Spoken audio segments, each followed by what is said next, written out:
Let's begin with NBC News senior White House correspondent Garrett Haake, former RNC chairman and co-host of The Weekend, Michael Steele, Atlantic staff writer Ashley Parker, New York Times White House correspondent Tyler Page, and former Manhattan Assistant District Attorney Catherine Christian. So, Garrett, give us the latest on this email from DOJ. Elon Musk says this is coming from the president, but the heads of these agencies, all Trump picks, are saying, no, you don't need to do that. You don't need to answer this email. It feels like a power struggle.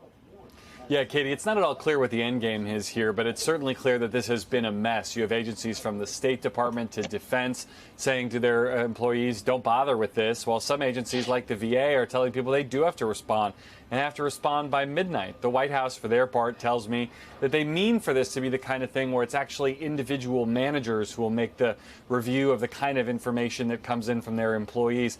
That makes more sense than the idea that this all goes to one central place, because if you're anything like me, there's no way you're keeping up with your current email load, much less getting millions of emails from federal employees all by midnight tonight and trying to make sense of them.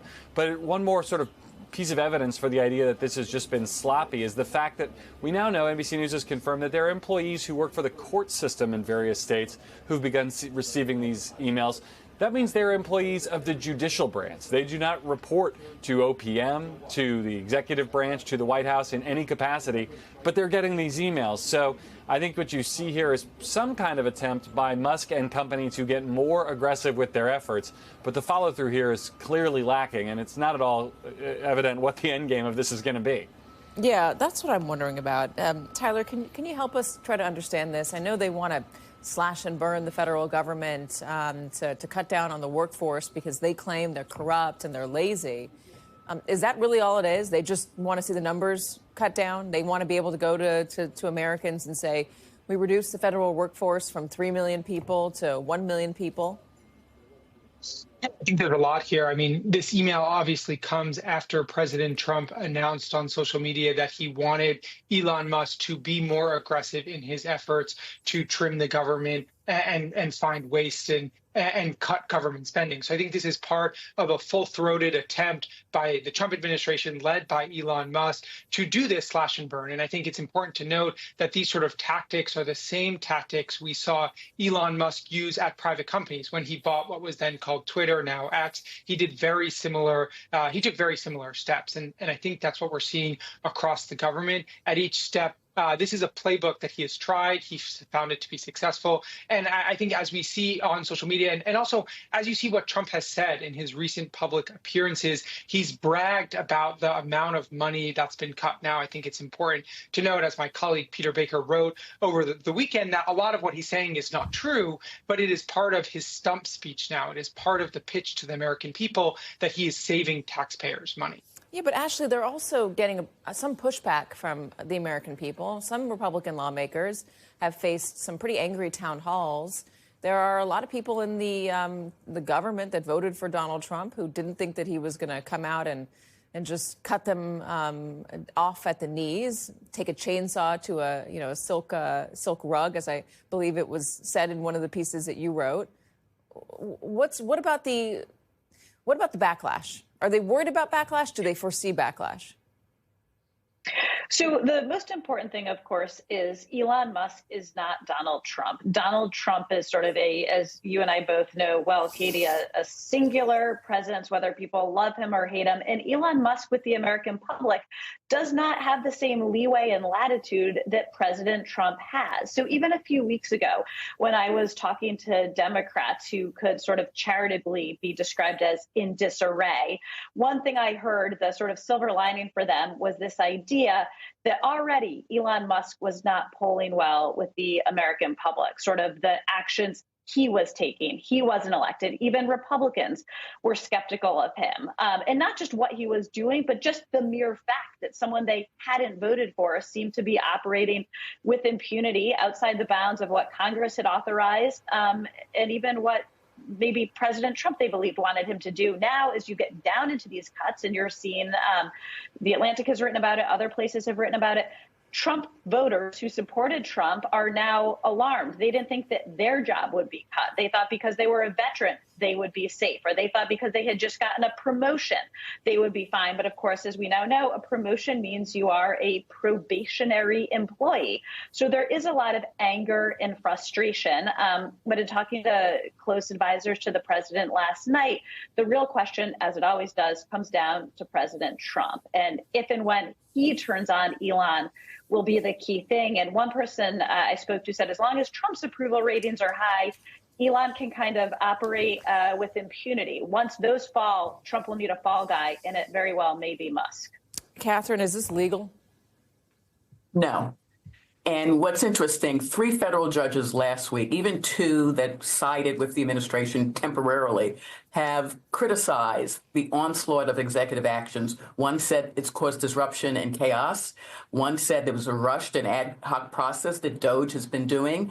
And also one, and that was Judge Chutkan, who denied the temporary restraining order, said that Musk has rapidly taken steps to fundamentally restate the executive branch, yet, unlike Robert Kennedy Jr. and Kash Patel, has not been confirmed by the Senate to be in his position. So, no, you cannot send an email to someone and tell them, they don't respond. That means their silence is a resignation. You have to voluntarily resign. And that these cabinet officials are telling their employees, no, you report to the FBI director, the attorney general, not to Elon Musk, is very interesting. They are basically, as you said, there's a little disarray that's going on in the executive branch now. But no, it's not legal. But I think the Trump administration knows that, and they want these cases to go to the Supreme Court and then hopefully get a 6-3, 5-4 decision in their favor. Expanding the power of the executive. The power of the executive, exactly. They expand it much more than they currently have it, and it's like the executive is the only person there. So where's the Republican Party in all of this? Do they want to maintain power within Congress? Do they want to protect that branch of government, or are they looking for an alternative, Michael? An alternative to what?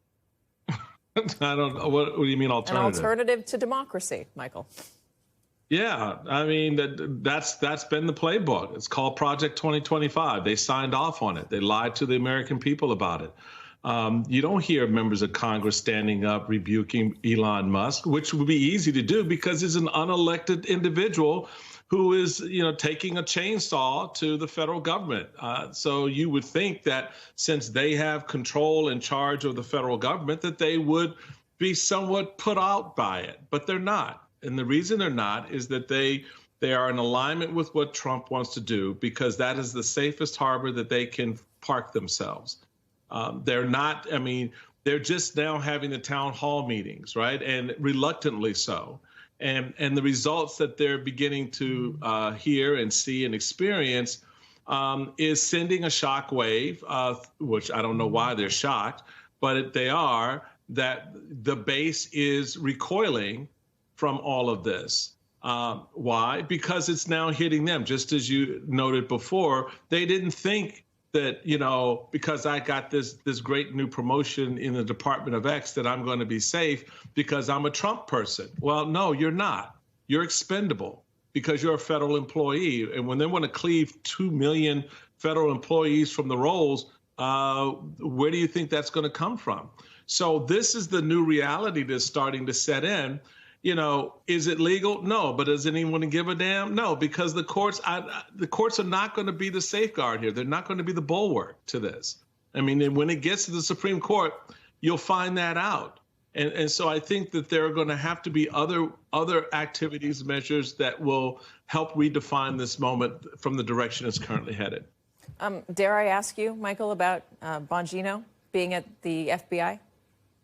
It's just one more example of someone who's not competent and capable for the job that they're being put into. He is a sycophant of Donald Trump. He is there to carry out what Trump wants. He's a Secret Service agent. He was a former Secret Service guy. He's not an FBI guy. He's not a DOJ guy. He's not a guy who's dealt with the kind of law enforcement issues that are required for the job and the oversight of that agency. But it is consistent. He comes from radio. He's a familiar face and name for a lot of the base, and that's a box checked.